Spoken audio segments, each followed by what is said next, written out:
Welcome to This Week in West Hempstead, sponsored this week by Stern & Spiegel LLP, 516-873-1683. Let us solve your problems. And our friends at Tiffany Dry Cleaners, environmentally safe, will deliver in West Hempstead and surrounding areas. 718-309-5222. Here are hosts, David and Norm. Take it away, gentlemen. All right, thank you, Dan. And hey, Norm and Adam, welcome to Friday and happy Smog Day. TGIF. I thought, after going through living in New York City in the 70s and 80s, we kind of get past smog, but I guess it's back again. So what's old is new. Feels like we're in China again. Suburban smog is a little better than the urban smog. Well, maybe we could bring back some of the graffiti on the subway cars, too, just to make you feel at home. If only. So, Norm, let's start off with talking about your interview with Ed Ra. I thought it was a very compelling interview. You covered a wide range of subjects. What were your thoughts? So I like Ed Ra. He's a really down to earth kind of guy. He votes on both sides of the aisle. He's the kind of guy that works across the aisle to get stuff done. So I like to hear from him. And so he spoke about zoning and the failed zoning bill that went on. He also spoke about some of the stuff that was important to us, which had to do with education. Yeah. It turns out that they're going to be doing a restructuring of how they fund local communities. The state has taken another look at it, and supposedly it's going to be new formulations on how they decide what is structurally fundable and what's not. And so we're going to find out whether any money ends up coming to West Hempstead. Yeah, what he said yesterday specifically was, well, when they originally planned this and got the funding together, that was like 15 years ago, and it took them 15 years to actually get this sort of fully activated, so he thought it was a good time for us to kind of reassess. Right, and so we had asked him about reassessing because we also, as a community, work with 10-year-old studies, sure, which project what our population is going to be in the public school system. So I guess it'll all come together very shortly, and we'll find out what that all means to us. Right, and one of the interesting things was yesterday we had the Supreme Court decision on affirmative action, and he reacted to that as well. And finally, most importantly for those of us locally, he was able to get us some information about Echo Pool. Yeah, he talked about the outdoor pool. Wait, we have a so pool? Specifically, they're missing some parts. They expect to have that in shortly and filling up those pools. We have no clue on what's going on interior. The inside pool we visited. We have some pictures on that, and basically they've done no roof work whatsoever. It's supposed to be about $1 million contract. We haven't seen any work begun on the roof. They're doing some small minor concrete work around the pools, I guess where they have the depth and other kind of symbols on the floor. So there's nothing, almost nothing. No, almost not. And again, for those of you who are playing along, July 4th is coming around. The outdoor pool is bone dry. We're told that it's since December. Yeah, and one thing that, as we've mentioned more than once, is nobody's talking. You called, Norm's called, everybody's called. We're not getting anybody who's standing up and saying, hey, guess what, here's what's going on. And fortunately, Ed Ra has the Parks Commissioner on his speed dial and was able to get a text off to him right away. And we also learned that there are some missing parts, which I actually got confirmed from my conversations with the town of Hempstead. Apparently they're changing the filtration system for the pool to a sand-based filtration system. So like the whole filtration system has to be changed in order to meet standards. That's been causing the delay for the outdoor pool. So they're hopeful that this thing will be done by, sometime in July, but July is literally around the corner. And, based on past experiences, I'm not sure that I'm, so confident that it's going to happen anytime soon. The indoor pool, who knows? Who knows? We've invited through Ed Ra, the Parks Commissioner, and I think maybe it's time to start, talking to the source. Well, really, the source is Don Clavin. I mean, let's be real. He's been invited numerous times. I'll be calling him again this week and try and get him in to talk to us, but we have no information about the indoor pool. Yeah. So look for our interview with Ed coming up very shortly, and let's take a moment to hear a little bit more from our sponsor over at Tiffany Dry Cleaners. Tiffany Dry Cleaner is ready to handle all your cleaning, laundering, and dry cleaning needs. We offer free pickup and delivery Sunday to Friday in all communities. Give us a shot. All right, and so, major visual change to Hempstead Avenue took place last week, which was the knocking down of the dilapidated dairy barn. Rusting dairy First the barn. water tower, and now the dairy barn. I mean, what's next? I mean, Icons of I think it's those Foley. archways on Hempstead. Valley. Oh no, Turnpike. not that. Yeah, that's from the World from the World's Fair, 1964. But no, so the silo for the dairy barn came down. The entire structure of the building structure has been wiped out. They're putting up a fence around there. And the cleaners next door is empty, so there doesn't seem to be any for rent sign.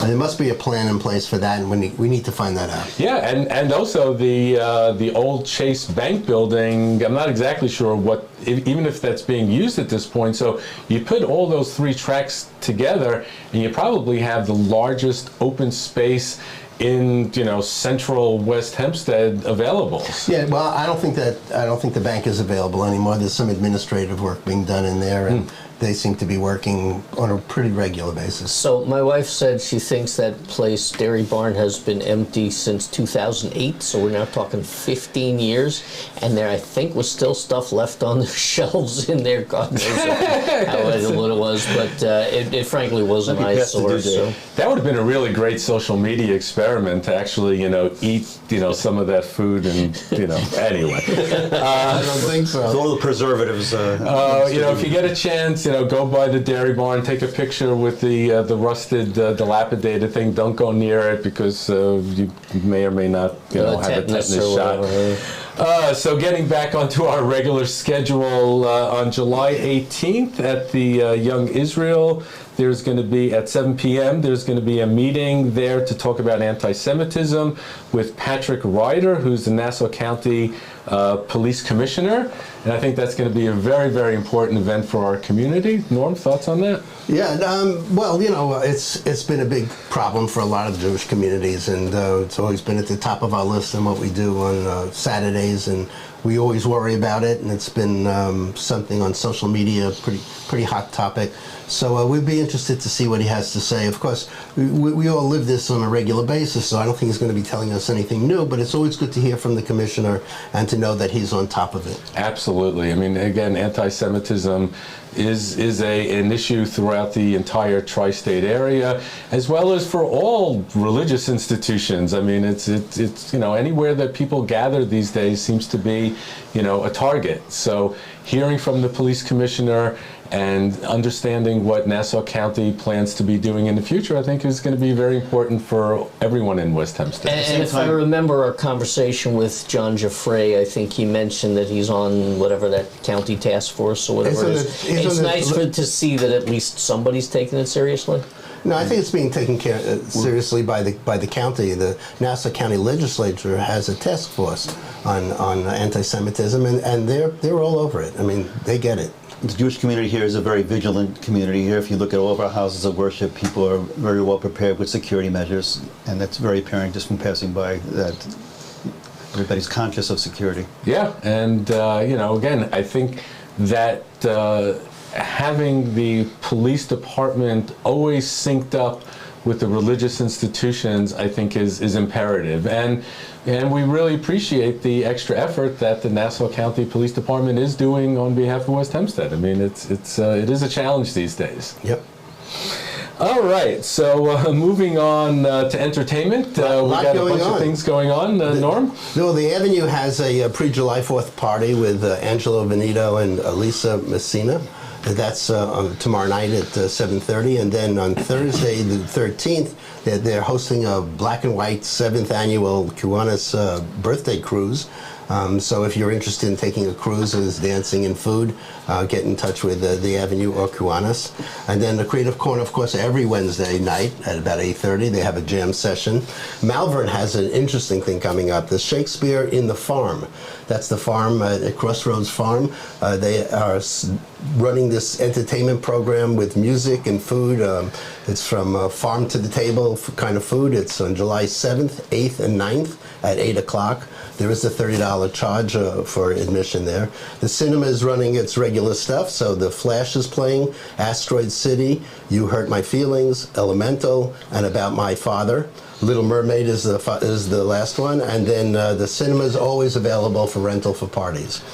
So that's about it. I mean, the parks are always packed with entertainment. Yeah. The senior programs in Eisenhower Park almost every day. Starting in July, they have July 5th, a noontime concert on July 10th. They have the classic of the 50s and 60s at 4 o'clock in the afternoon. There's a whole schedule of stuff if you check their website. Yeah, there's a lot going on this summer, and if you want to cool off, always go to Somerset Brewery in West Hempstead. Great place, and we just loved interviewing them. So if you get a chance, go visit them, and as well go visit our sponsors, I&D and Tiffany Dry Cleaners. We appreciate Stern it. and Spiegel as well. And Stern and Spiegel, and we're going into July 4th. And Yeah, let's remember the fireworks. The fireworks are at Lookout Park at 7:30 on Saturday, July 1st.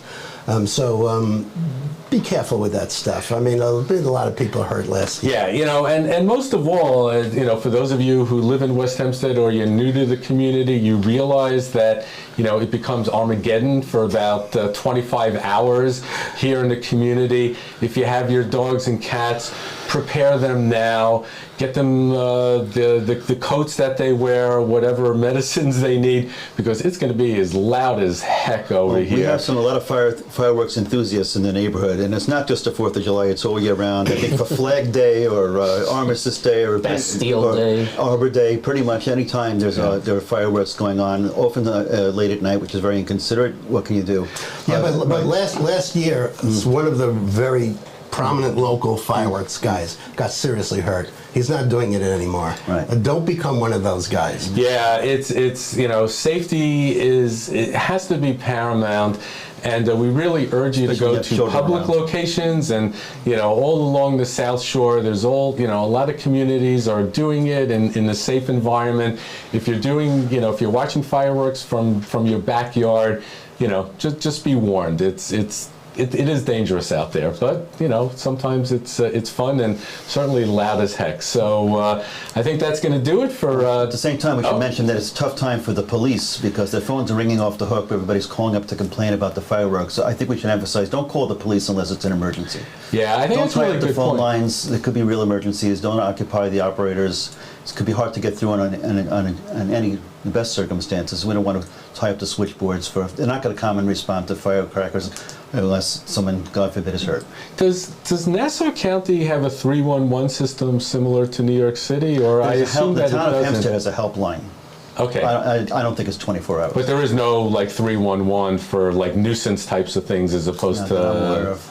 All right. Well. So I think that's going to do it for this week in West Hempstead. Again, have a great July 4th, and thank you, Norm. Thank you, Dan. Thank you, Adam, and enjoy your holiday. Happy 4th of July. Take care. Happy 4th of July, everybody. If you'd like to sponsor our program, much like Stern and Spiegel and Tiffany, please reach out to us at sales@westhempsteadecho.com.